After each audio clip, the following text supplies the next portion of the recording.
दोस्तों welcome to channel Rewal 247। सोचिए, एक तरफ भारत और पाकिस्तान के बीच में पहले से ही तनाव है और दूसरी तरफ भारत दूसरी सीमा से एक नया मोर्चा खुलने की संभावना सामने आ जाए, यानी पाकिस्तान के साथ बांग्लादेश भी किसी संभावित सैन्य टकराव का हिस्सा बन जाए। अगर ऐसा हुआ तो भारत के सामने दो फ्रंट चैलेंज खड़ा हो जाएगा।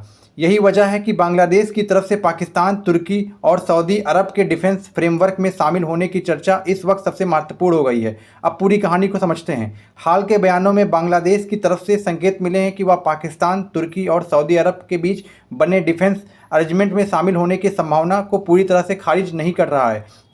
इससे मीडिया की कई जगहों से इस्लामिक नाटो कहा जा रहा है। हालांकि इस बात का बिल्कुल साफ है कि यह आधिकारिक नाम नहीं है। मौजूदा व्यवस्था में पाकिस्तान, सऊदी अरबिया और तुर्की के बीच सुरक्षा सहयोग को लेकर है।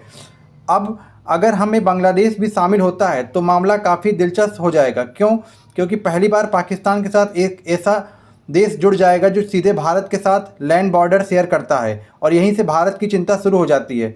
अब एक और सिनारियो समझिए। मान लीजिए भविष्य में भारत और पाकिस्तान के बीच बड़ा सैन्य शुरू होता है, तो अगर उस समय बांग्लादेश भी किसी कलेक्टिव डिफेंस अरेंजमेंट का हिस्सा है तो भारत के सिर्फ पश्चिमी सीमा पर ध्यान नहीं देना होगा। भारत में अपनी पूर्वी सीमा की ओर अतिरिक्त सैन्य तैयारियां रखनी पड़ सकती हैं। खासकर सिलीगुड़ी कॉरिडोर यह बेहद महत्वपूर्ण क्षेत्र है जो भारत के भूभाग में नॉर्थ ईस्ट इंडिया से जोड़ता है। अगर किसी बड़े संघर्ष के दौरान भारत को यह डर हो कि पाकिस्तान के साथ बांग्लादेश की तरफ से भी दबाव बनाया जा सकता है तो भारत को अपने सैन्य प्लानिंग की दो दिशाओं को करनी पड़ेगी। यही चीज़ है पाकिस्तान के लिए स्ट्रेटेजिक एडवांटेज बन सकती है, क्योंकि भारत की बड़ी मिलिट्री स्ट्रेंथ एक और फ्रंट पर कॉन्सेंट्रेट करना दूसरी ओर मुश्किल हो जाएगा। लेकिन यहाँ सबसे बड़ा सवाल ये भी है कि बांग्लादेश आखिर भारत के खिलाफ इतना बड़ा स्ट्रेटेजिक रिस्क क्यों लेगा, क्योंकि भारत और बांग्लादेश के रिश्ते काफ़ी राजनीतिक हद तक सीमित नहीं रहते हैं। दोनों देशों के बीच में ट्रेड,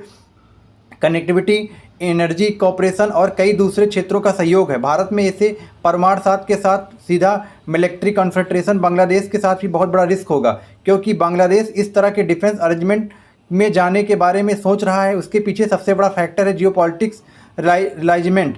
बांग्लादेश में पाकिस्तान के साथ डिप्लोमेटिक्स और मिलिट्री एंगेजमेंट बढ़ता है तो पाकिस्तान की तरफ से बांग्लादेश के साथ एंगेजमेंट बढ़ाने की कोशिश कर रही है, और अगर एक या रिलेशनशिप आगे बढ़ता है तो आने वाले समय में इसका असर साउथ एशिया की जियोपॉलिटिक्स पर बुरा असर डाल सकता है। अब जरा सोचिए, पूरे अरेंजमेंट को मैप पर देखते हैं।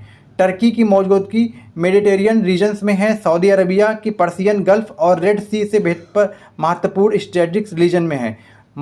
पाकिस्तान अरबियन सी में मौजूद है। अगर बांग्लादेश भी इस अरेंजमेंट में आता है तो बे ऑफ बंगाल तक एक्सेस जुड़ सकता है, यानी ऐसा सिक्योरिटी नेटवर्क तैयार हो सकता है जिसकी जियोपॉलिटिक्स रीच काफ़ी बड़ी होगी, मेडिटेरियन से लेकर पर्सियन गल्फ, अरबियन सी को लेकर बे ऑफ बंगाल तक। अगर भविष्य में इन देशों के बीच ज्वाइंट मिलिट्री एक्सरसाइज बढ़ती है तो नोबल कॉपरेशन बढ़ता है, डिफेंस कोऑर्डिनेशन मजबूत होता है, तो इसका स्ट्रेटेजिक इम्पैक्ट निश्चित रूप से बड़ा होगा। लेकिन यहाँ एक और बात समझना जरूरी है कि किसी डिफेंस पैक्ट में शामिल होना, भारत के खिलाफ युद्ध करना दो अलग अलग चीज़ें हैं। सिर्फ एक और अलायंस का हिस्सा बनने में ऑटोमेटिकली साबित नहीं होता है कि बांग्लादेश भविष्य में इंडिया के खिलाफ युद्ध करेगा।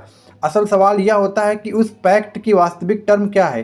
क्या कलेक्टिव डिफेंस क्लॉज हर परिस्थिति में लागू होगा? क्या मिलिट्री असिस्टेंस कंपलसरी होगी? सबसे बड़ी महत्वपूर्ण बात, क्या बांग्लादेश वास्तव में किसी पाकिस्तान इंडिया कॉन्फ्लिक्ट में पाकिस्तान का साथ देगा? इन सवालों का जवाब अभी तक साफ नहीं है। लेकिन भारत के लिए कंसर्न सिर्फ युद्ध ही नहीं, कंसर्न है स्ट्रेटेजिक अनसर्टेनिटी का, क्योंकि पाकिस्तान को ऐसा भरोसा हो जाए कि भविष्य में किसी कॉन्फ्लिक्ट में बांग्लादेश भी उसके स्ट्रेटेजिक कैंप में है तो पाकिस्तान अपनी मिलिट्री प्लानिंग अलग तरीके से कर सकता है और भारत को अपनी डिफेंस प्लानिंग के उस हिसाब से बदलनी होगी। यही कारण है कि बांग्लादेश का इस तरह से किसी भी डिफेंस फ्रेमवर्क में जाना साउथ एशिया की सिक्योरिटी आर्किटेक्चर को बदल सकता है। लेकिन अभी भी एक चीज़ सबसे बड़ा महत्वपूर्ण यह है कि बांग्लादेश ने ऑफिशियली ऐसा कोई फाइनल डिसीजन नहीं लिया है कि वह इस डिफेंस पैक्ट को फुल फ्लैग्ड मेंबर बन चुका है, इसलिए इस्लामिक नाटो बन गया है जैसे हेडलाइन को फिलहाल थोड़ा सावधानी से देखना चाहिए। और अभी एक डेवलपमेंट जियोपॉलिटिक्स स्टोरी है। अगर बांग्लादेश सच में इसमें शामिल होता है तो सवाल सिर्फ 4 देशों का नहीं रहेगा, क्योंकि एक अलायंस में एक नया देश जुड़ता रहेगा और दूसरे देश के लिए स्ट्रेटेजिक इनेक्टिव बदलते रहेंगे और आगे इस देश में शामिल होंगे।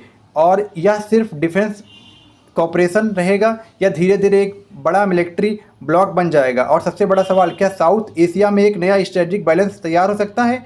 भारत के लिए फ़िलहाल सबसे बड़ा ज़रूरी बात यह है कि इस डेवलपमेंट को अंडरमाइन बिल्कुल न किया जाए, क्योंकि जियोपॉलिटिक्स में कई बार युद्ध शुरू होने से पहले ही देशों की मिलिट्री पोजीशनिंग बदलती रहती है। अगर बांग्लादेश की फॉरेन पॉलिसी वास्तव में Pakistan, Turkey, Saudi strategic framework में आगे बढ़ती है तो इसका असर सिर्फ बांग्लादेश और पाकिस्तान पर नहीं पड़ेगा, इसका सीधा असर भारत की सिक्योरिटी प्लानिंग्स, नॉर्थ ईस्ट और पूरे इंडो पैसिफिक रीजन पर पड़ सकता है। अब देखना यही होगा कि बांग्लादेश सिर्फ एक इस अलायंस के करीब जाता है कि वास्तव में इसका हिस्सा बन जाता है, क्योंकि अगर कोई दूसरा सिनारियो होता है तो साउथ एशिया की जियोपॉलिटिक्स में एक नया चैप्टर शुरू हो जाएगा।